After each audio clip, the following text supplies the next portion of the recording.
The Judge Guillermo B. Guevara room located in the University of the Philippines Diliman Main Library houses the papers and memorabilia of Judge Guevara spanning a lifetime from 1886 to 1987. Guevara bore witness and played an active role in the founding of an independent Philippine nation. His was a life that spanned across 4 generations and 8 major upheavals in Philippine history.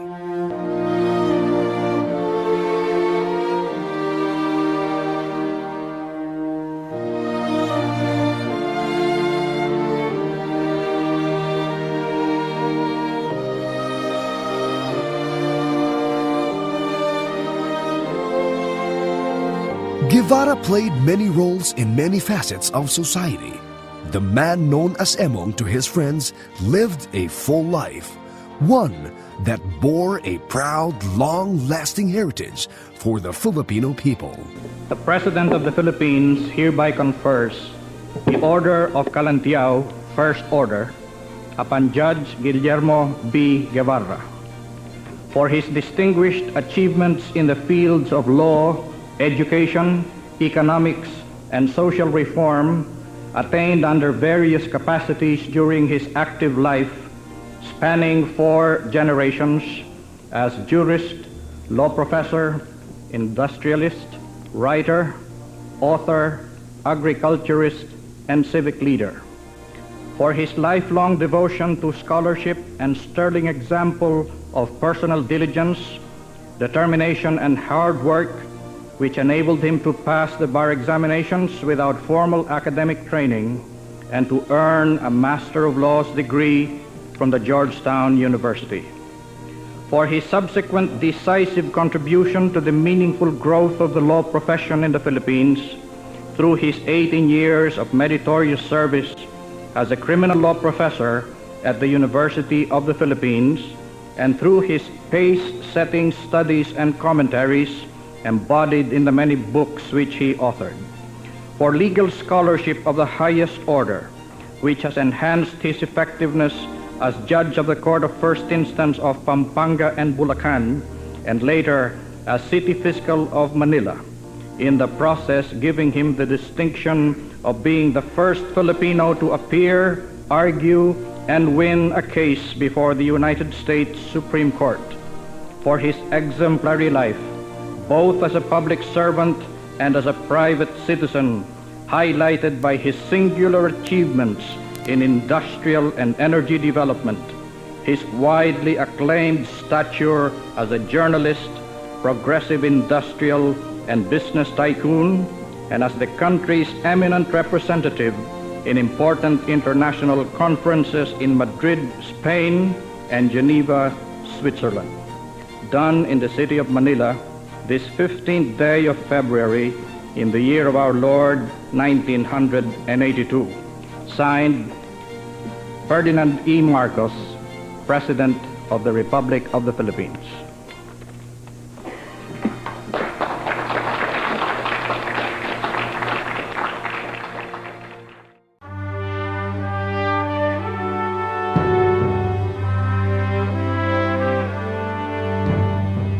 Born on the 10th of February 1886, Guillermo Guevara came into the world without knowing his father, Victor Buencamino, who passed away before his birth. He lived with his mother, Mercedes Guevara, on Sacristia Street near the Binondo Church.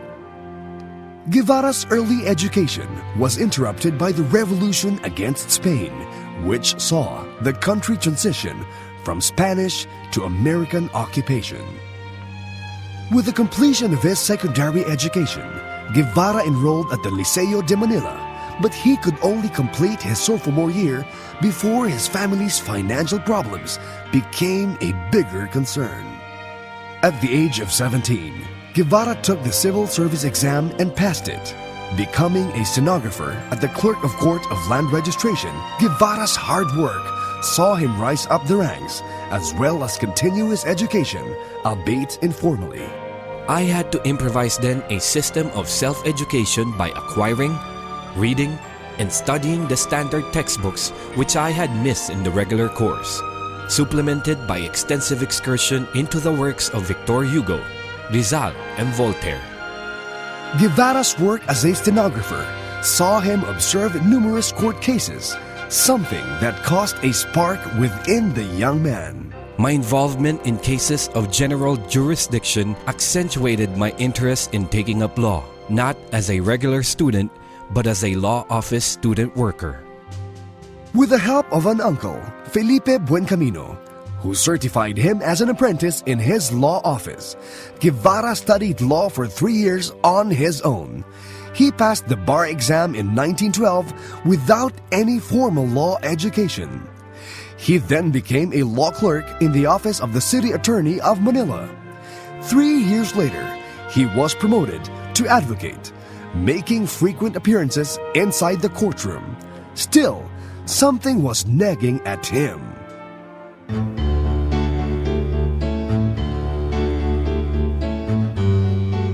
I could not say I came from Santo Tomas, Columbia, Princeton, Harvard, or Yale as on occasion. The other fellows would brag and josh among themselves. A sense of inferiority bothered me when I'm alone or in company.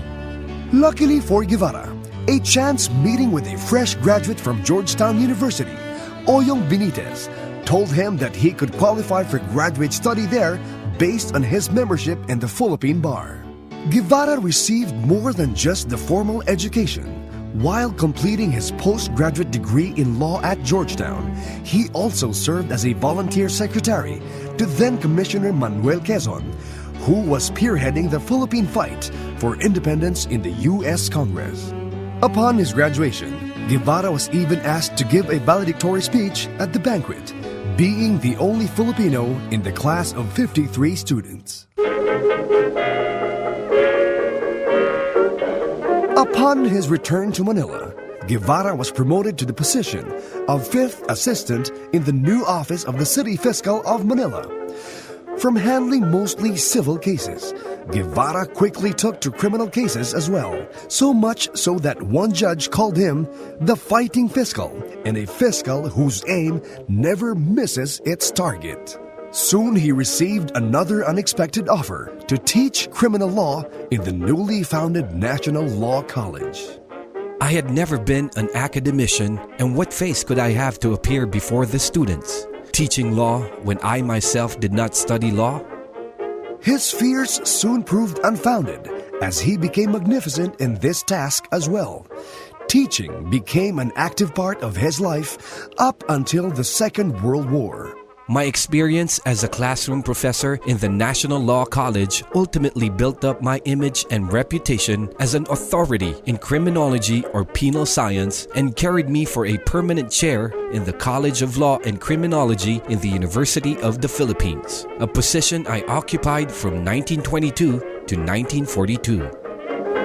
Many of his students became legal and political luminaries, among them Chief Justice Enrique Fernando, former Justice Secretary Cedfrey Ordonez, Senator Arturo Tolentino, Dean Rodolfo Palma, Justice Cecilia Muñoz Palma, and former President Ferdinand Marcos.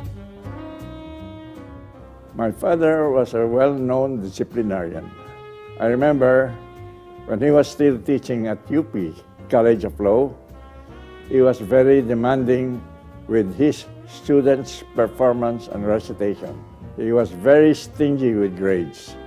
I was even apprehensive about becoming his student.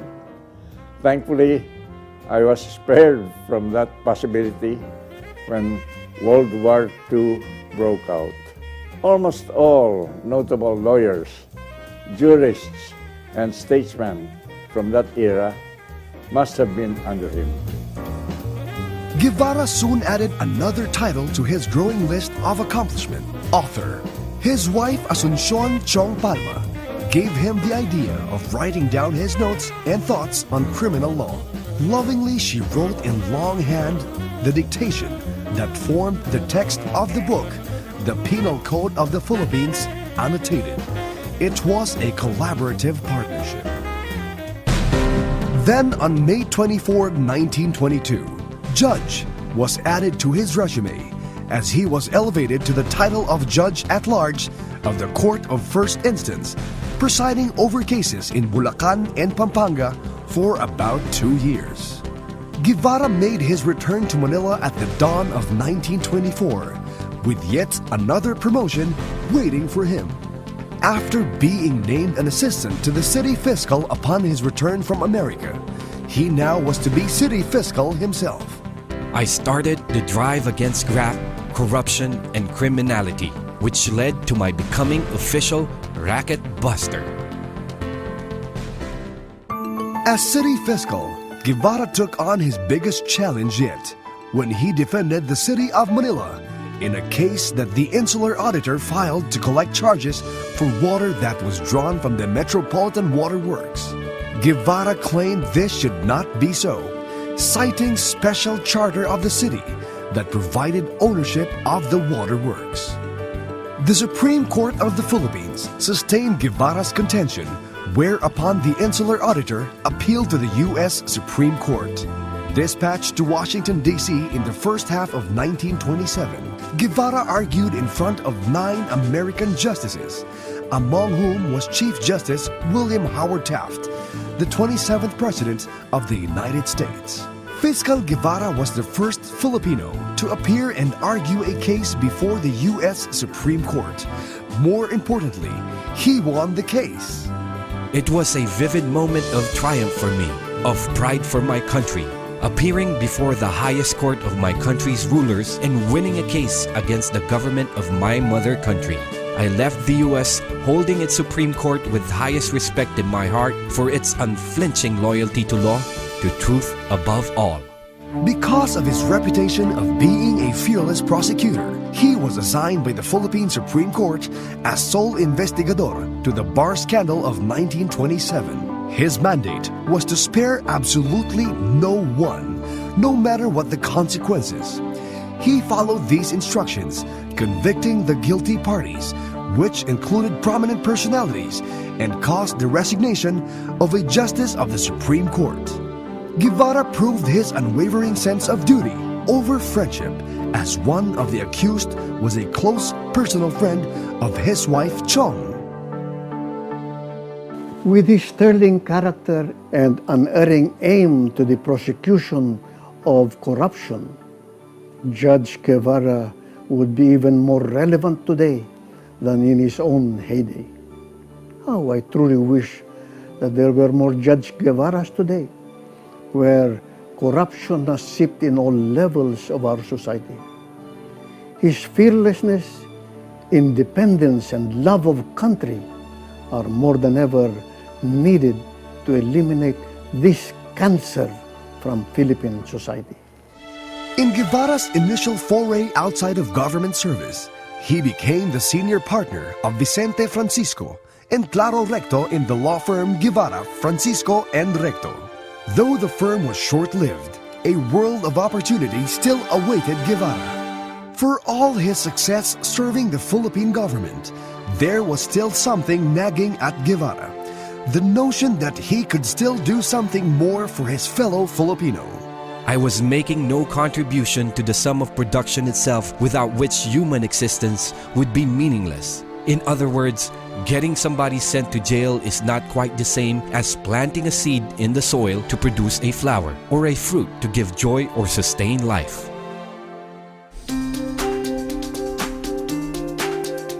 To satisfy his desire to contribute even more to society, Guevara turned to entrepreneurship. In 1934, he went into the rubber business with the Mabuhay Rubber Shoes as a family corporation with his wife Chong. This business was the offshoot of a debt of gratitude to Guevara by a Japanese trader named Katsiburo Watanabe, whom the judge helped get acquitted from serving a 10-year prison sentence. Watanabe introduced a rubber shoe manufacturing technology using Japanese equipment. He helped Guevara set up near his family residence. At its peak, this lucrative business venture was producing an average of 2,000 pairs of shoes per day, and its employees grew from 30 to 300. The business showed marks of Guevara's avid patriotism.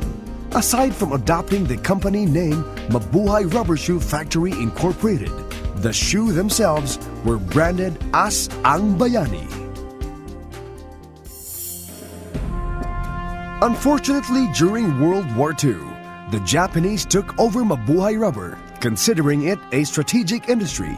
They paid in Japanese currency in a pseudo sale, and with the proceeds, Guevara bought agricultural lands in Tarlac, Pangasinan, and Quezon Province, which were developed after the war. During the American liberation, regrettably, the Mabuhay Rubber Shoes factory was burned.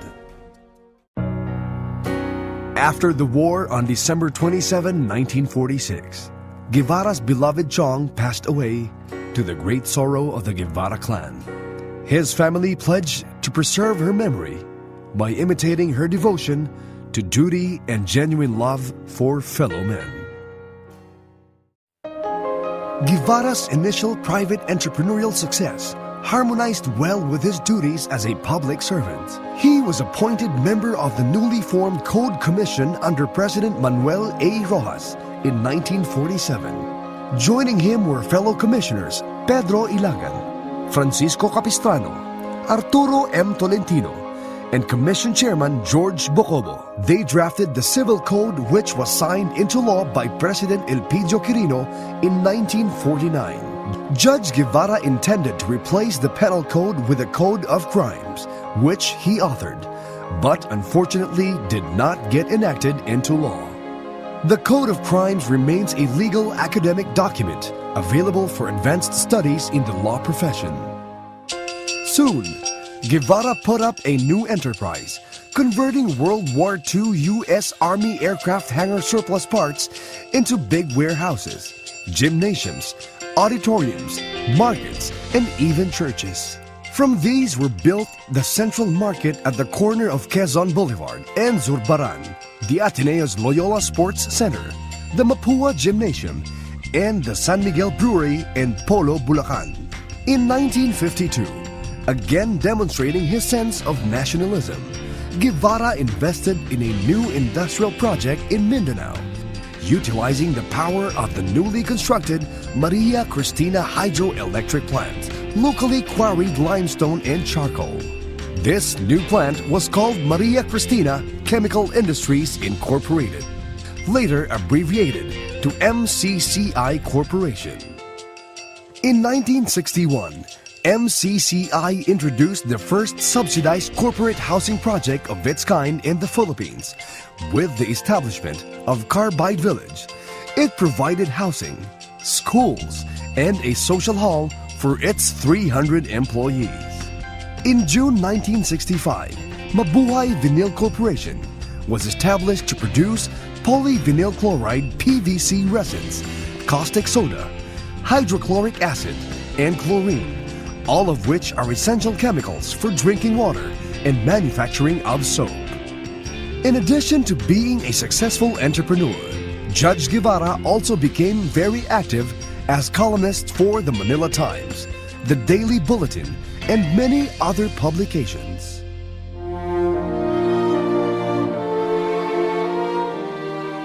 Looking back to my start as a government clerk of limited schooling, I can say I had the good fortune to have gone some way in doing my share of the day's work, earning opportunities and advantages which I felt privileged continuously to open and share with my neighbors in the sense of the scriptures. For Judge Guevara in his lifetime embodied the ideals that now form the criteria of this search. Those whose lives have been touched by his achievements or by his person look up to this great man of Philippine law, and there are many. Judge Guevara's name and accomplishments are emblazoned in the annals of Philippine jurisprudence. He pioneered in criminal science while excelling in criminal law. Indeed, it is said that every Filipino lawyer who seeks the full meaning of dedicating one's life to the law will be spurred to higher endeavors by the life of this great judge. On top of being a scholar, lawyer, judge, author, journalist, and entrepreneur, Guevara was a nationalist. This is evident not only through his written works, but also through the patriotic paintings drawn exclusively for him by the national artist Fernando Amorsolo. These are now on permanent display at the Judge Guevara Room at the UP Main Library for everyone's appreciation. We wanted to continue the tradition of hard work, honesty, and patriotic devotion to the country that our grandfather had set. For me, he serves as a role model, and with this library, we want his legacy to inspire others for generations to come. Lolo Emong dedicated his life and his works to the service of the country. So we wanted to impart his values not only to our own families, but also to the students and the entire Filipino society. With his profound influence on multiple fields, including law, industry, and our nation itself, his legacy lives on in his students, many of whom have become notable personalities themselves. It is also a legacy enshrined here in the Judge Guillermo B. Guevara Foundation and room that will bear his name for the benefit of future generations.